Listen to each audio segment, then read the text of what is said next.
공정한 시각, 따뜻한 관찰. YTN 해직 기자 노종면의 뉴스바. 이제는 초대석으로 함께합니다. 우리라이프 상조 영업사원 홍대리입니다. 우리라이프 상조는 신설 상조 회사입니다. 사장님께 국민TV에 광고자 건의했더니 저희 사장님도 국민TV 예청자시며 조합원이지만 혹 회사 세무조사 받고 탄압받는 거 아니냐며 은근히 걱정이십니다. 그래서 영업사원인 제가 제 돈으로 광고하고 우리라이프 상조를 알리려 나왔습니다. 지금 가입하시면 회원님이 나입하신 소중한 납입금의 10%를 매달 국민TV의 발전을 위해 후원하겠습니다. 1600-3267 1600-3267 우리라이프 상조 제가 쏠 수 있도록 부탁드립니다. 감사합니다. 국민TV를 후원하는 새로운 방법 어렵지 않습니다. 우리라이프 상조를 찾아주세요.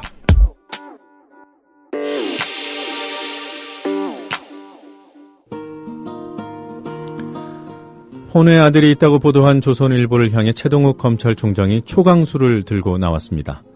조선일보의 정정보도를 요구하면서 친자 여부를 가리는 유전자 감식에도 응할 용의가 있다는 입장입니다.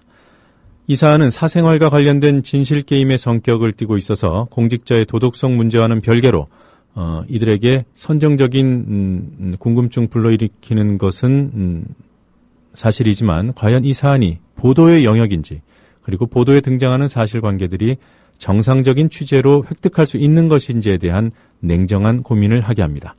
민주사회를 위한 변호사 모임의 사무처장인 박주민 변호사와 함께 이 문제 알아보도록 하겠습니다. 변호사님 어서 오십시오. 예, 안녕하십니까. 안녕하세요. 예. 네. 어제 고려대 강연은 잘 마치셨습니까? 예, 뭐 우여곡절은 있었지만 생각보다는 잘 마쳤다고 해야 되나요? 마쳤습니다. 예. 예, 뭐 몇 명이나 참석을 했던가요? 정확한 숫자는 제가 세보지는 못했고요. 네. 다만 그 주최 측에서 준비했던 의자가 있는데요. 그 네. 의자는 다 찼었고 그 뒤로도 많은 분들이 서서 저희들 강연을 봐주셨습니다. 예. 네. 청취자들께서 무슨 강연인데 그러냐 그러실 텐데 이게 이제 국정원과 관련된 강연을 고려대 예. 4.18 기념관에서 원래 하려던 것이었죠? 예, 맞습니다. 국정원이 이제 지난 대선 시기에 대선에 개입했었다라는 의혹에 대한 진실 그런 부분하고 그것이 정의와의 관점에서는 어떻게 봐야 되느냐 네. 이런 주제로 표창원 교수님하고 제가 이제 강연을 하는 그런 것이었고요. 원래는 말씀하신 대로 그 4.18 기념관에서 하려고 했었는데 학교 측에서 대관을 불허해가지고 네. 갑자기 장소를 저도 이제 고대 지명은 정확히 모르겠는데 민주광장이라고 민주광장, 네. 하더라고요. 그 민주광장에서 하게 됐습니다. 예. 네. 불허를 한 겁니까? 아니면 허가했다가 취소한 겁니까? 제가 전해 들은 바로는 처음에는 이제 대관을 허락했다가 네. 갑자기 이제 대관을 해줄 수가 없다. 네. 그러니까 취소를 한 것이죠. 네. 그렇게 돼서 갑자기 이제 장소를 야외로 옮기게 된 것입니다. 예. 예, 알겠습니다. 최동욱 검찰총장에게 혼외 자녀가 있다는 조선일보 보도 보셨는지요? 예, 보도 봤습니다. 사실 어제 하루 종일 그 인터넷에서는 굉장한 이슈거리가 됐었죠. 네, 예. 예. 이게 공직자로서 큰 타격을 입을 사안이고 여론의 비난도 만만치 않을 텐데 사실이라면 말이죠. 예. 법적으로는 어떻습니까?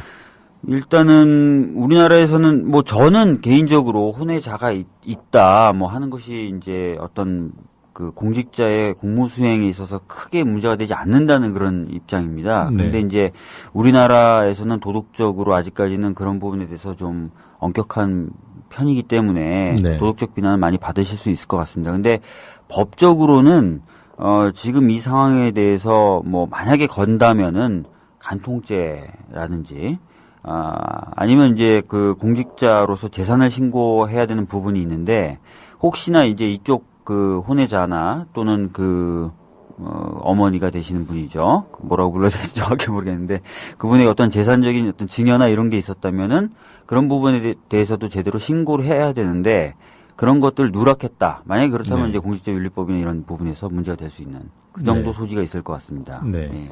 조선일보가 그 Y씨라고 보도한 분, 뭐 흔히 내연녀라고 하죠. 예, 예. 그렇군요. 네, 조선일보가 지난 6일에 일면 이른바 머릿 기사로 최초 보도를 했습니다. 예, 그런데 그 예. 기사를 찬찬히 살펴보니까 예. 어디에서 누구에게 확인했다는 것인지는 근거가 안 나와요. 변호사님은 어떻게 보셨습니까? 예, 저도 보는데 사실은 굉장히 많은 자료를 인용을 했더라고요. 네.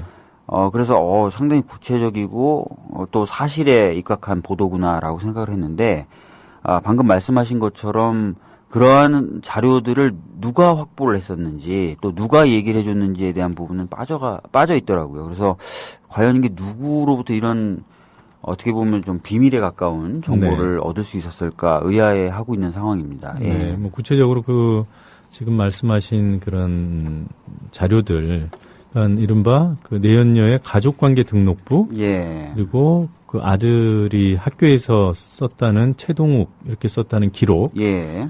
이런 것들이 본인 동의 없이 확보할 수 있는 것입니까? 아닙니다. 사실은 그래서 저도 어제 좀 궁금해서 좀 다 뒤져봤는데요. 예. 먼저 이제 관계 등록부 같은 경우에는 가족관계의 등록에 관한 법률에 의해 규율이 되는데요.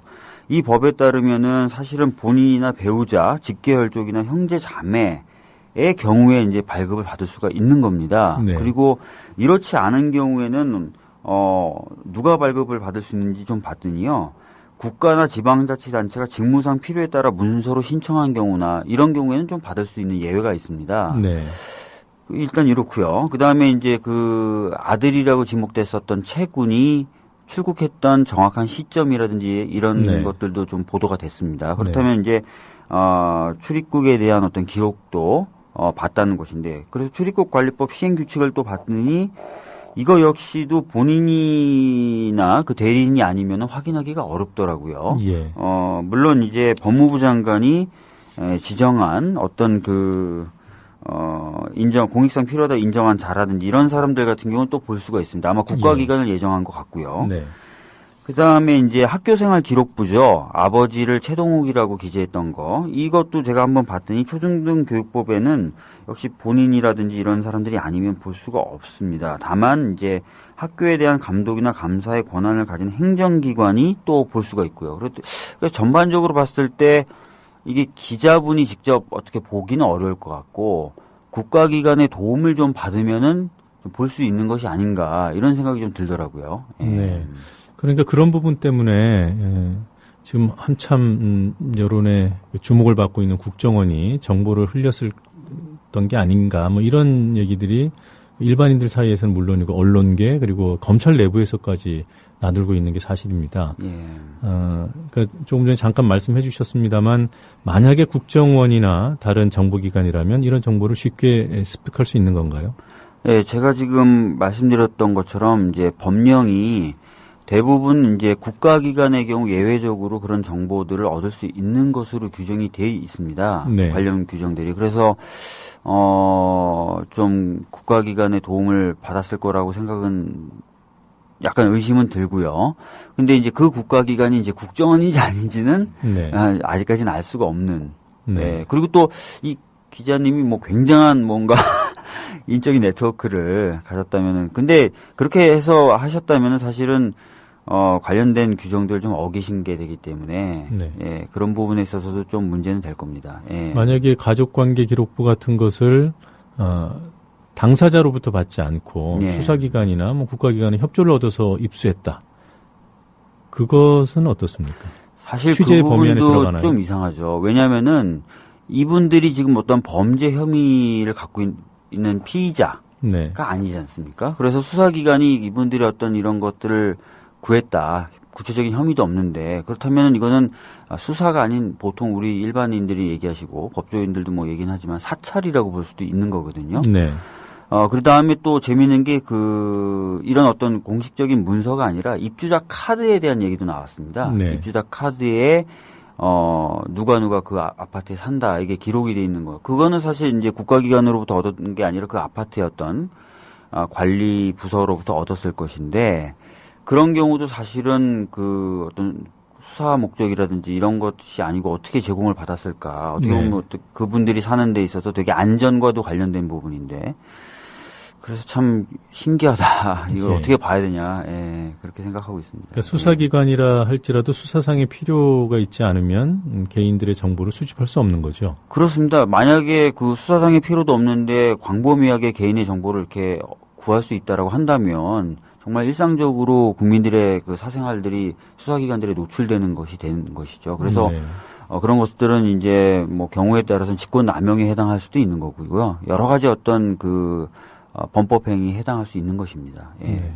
그럼에도 불구하고 국정이나 뭐 다른 수사기관들이 마음 먹고 수집하겠다고 하면 그 정보를 관리하는 쪽에서 우리 못 준다 이렇기는 좀 어려운 거 아닙니까?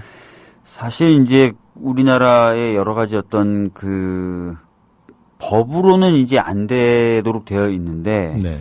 이제 특히 이제 국가기관 그 중에서도 이제 비밀스러운 정보 수집 업무를 담당하고 있는 국정원이 정보를 좀 달라라고 하면은 대부분의 국가기관에서 이거를 거절하기가 좀 어려운 그런 분위기가 있다고는 저도 알고 있습니다. 예. 네.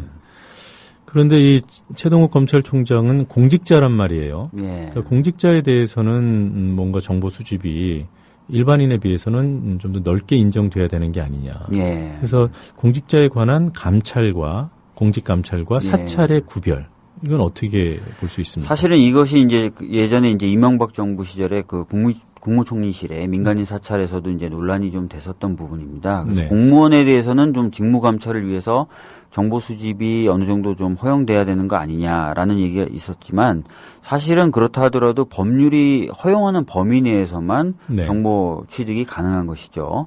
공직자라 하더라도 개인의 어떤 사생활의 비밀이라든지 이런 것들은 보호돼야 되기 때문에 관련 법에 규정되어 있는 바를 어겨가면서까지 정보를 수집할 수는 없습니다.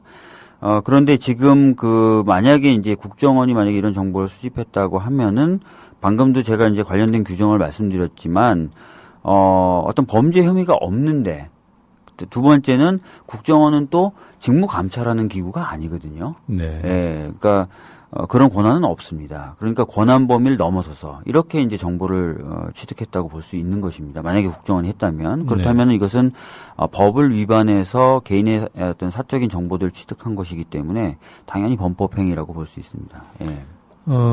최동욱 검찰총장 같은 경우 인사청문회를 거쳐서 검찰총장에 임명이 됐기 때문에 이른바 인사 검증을 하지 않습니까? 예. 그런 과정에서 입수된 정보일 가능성은 없습니까? 만약에 그랬다면은 문제 제기가 인사청문회 당시에 됐었겠죠. 예, 물론 이제 그 당시 인사청문회 분위기가 여야를 불문하고 최동욱 검찰총장 당시 후보를 칭찬하는 분위기였지만 그것은 사실은 뭐 여러 가지 살펴봤는데 흠잡을 데가 없더라라고 해서 칭찬을 한 것이지 처음부터 칭찬을 할 마음으로 칭찬한 게 아닙니다. 저도 그 당시에 이제 참고인으로 나갔었는데요. 네. 야당 국회의원들이 뭐 애초부터 최동욱 검찰총장을 칭찬해야 되겠다 마음 먹은 건 아니고요. 뒤져봐도 없더라. 자료들을 열심히 긁어 모아봤지만 없더라. 네. 이런 얘기들을 많이 했었거든요. 그래서 그런 부분에 있어서의 의혹은 좀 안 가지셔도 될 것 같습니다. 네, 정부 입장에서는요. 예. 자신들이 내놓은 후보기 때문에 예. 인사 검증 과정에서 뭐 청와대 민정이라든가 국정원 쪽에서 인사 검증하면서 확보한 자료를 불리한 것은 공개하지 않고 있다가 예. 지금 흘렸을 가능성이 있지 않습니까? 정부 쪽이나 여당 쪽에서요? 네. 뭐 그럴 가능성은 있을 것 같기도 합니다. 예. 네. 근데 뭐 중요한 것은 아직 사실관계가 정확히 규명된 게 없어서 예. 또 말씀을 더 진행하기는 좀 부담스러운 상황인 것 같습니다. 예.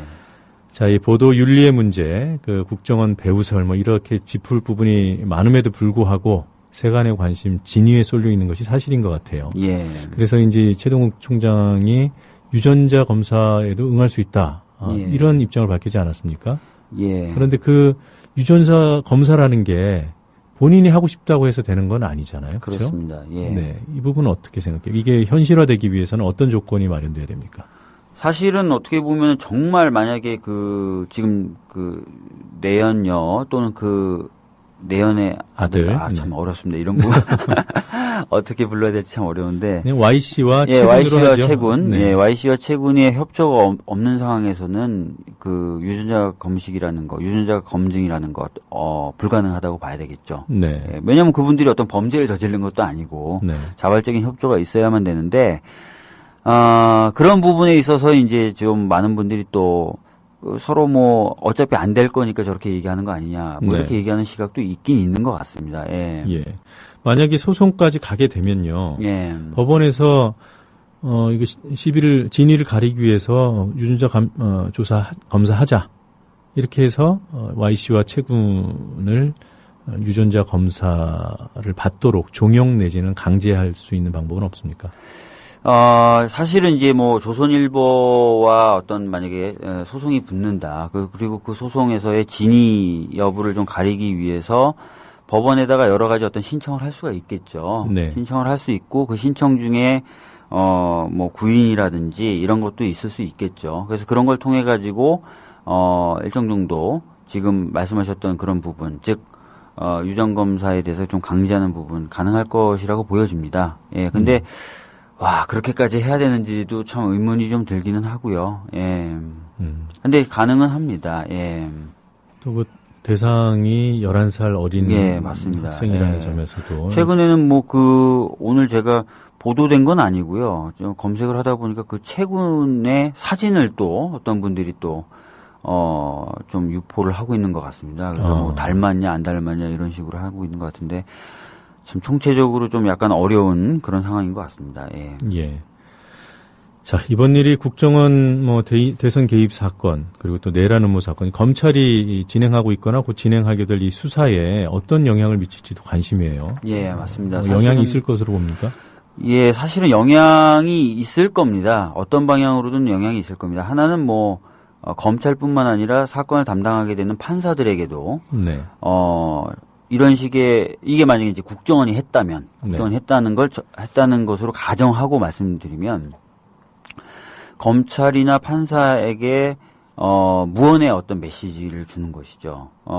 너희들이 어떻게 사건을 하면은 우리가 원하는 방향과 다른 방향으로 사건을 다룬다면은 너희들에 대한 여러 가지 정보들을 우리가 공개할 수 있다라는 메시지가 될 수도 있습니다. 그렇게 되면은 사실은 사람은 다 누구나 그 위축이 되겠죠. 그 정도 어떤 근데 반면에 이제 예전부터 검찰은 이제 총수를 흔들려고 할 경우에는 굉장히 결속하는 모습들을 많이 보여왔습니다. 그래서 오히려 지금 뭐 최동욱 검찰총장의 전격적인 어떤 이 반격으로 인해서 검찰이 좀 더 뭉치는 그런 효과도 있을 것 같습니다. 그래서 이게 진짜 영향은 있을 것 같은데 어느 방향으로 영향이 있을지에 대해서는 좀 두고 봐야 될 것 같습니다. 네.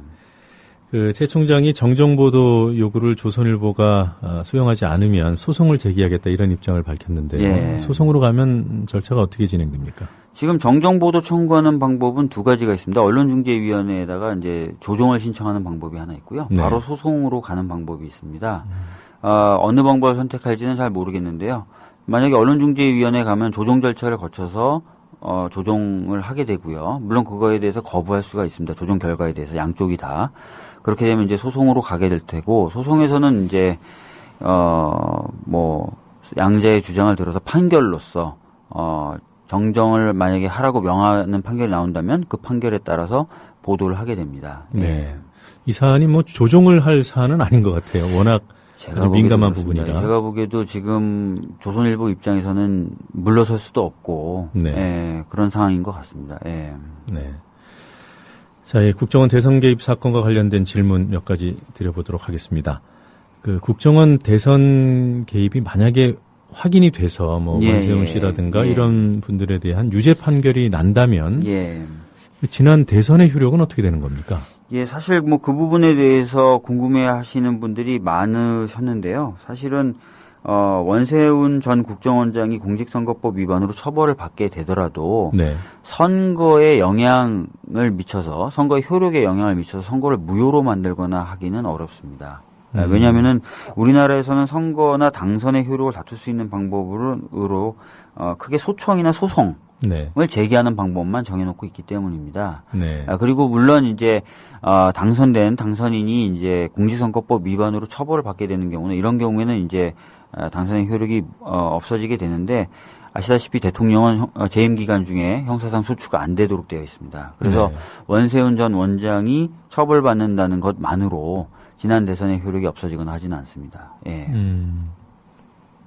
그러니까 그 공소시효 때문에 그런 건가요? 아닙니다. 그 선거의 효력을 다투는 방법은 아까 말씀드렸듯이 소송이나 소청을 직접 그 선거의 효력을 대상으로 하는 네. 소송이나 소송을 제기해야만 되고요. 근데 이거는 30일이 지나면 네. 선거일로부터 30일이 지나면 제기할 수 없도록 돼 있습니다. 그러니까 그 시간이 지나서 안 그렇습니다. 된다는 거잖아요. 예. 네. 그리고 또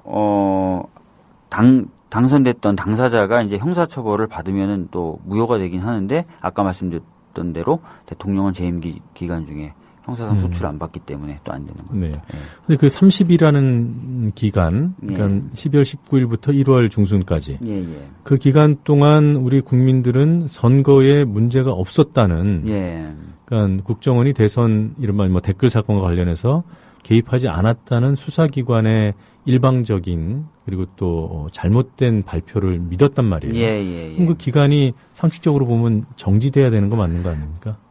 그렇게 어떻게 보면 할 수도 있겠는데요. 사실 선거라고 하는 것은 그 선거 결과의 안정성 이런 것들도 좀 추구를 해야 됩니다. 네. 만약에 언제든지 뒤집힐 수 있다고 하면은 선출된 그래서 구성된 정부기관이나 헌법기관들의 어떤 결정을 아무도 안 따르려고 하겠죠. 네. 계속해서 문제 제기만 할 테니까.